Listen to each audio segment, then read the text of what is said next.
Chrome Store taking too long to approve updates? Don't worry, you can install the extension manually right now. In this video, I'll show you how to install the Whisk Automator extension without waiting for the Chrome Web Store approval. First, go to our website. The link is in the description, or simply search autoplaylabs.com on Google. Open the website, go to the Projects section, find the extension project, and download the zip file. You can also click the More section to open the instructions page and follow the steps there, or just continue watching this video.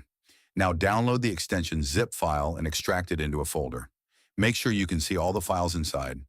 Next, open your browser and go to Chrome Extensions. Turn on Developer Mode from the top right corner. Then click Load Unpacked and select the extracted extension folder. That's it. Your extension is now installed. You'll see the new extension in your browser. External extensions usually show a small indicator icon so you can identify it easily. Now you can use your favorite extension without waiting for approval. When the update is available on the Chrome Store, switching back is simple. Just remove the manually installed version, then install the Chrome Store extension.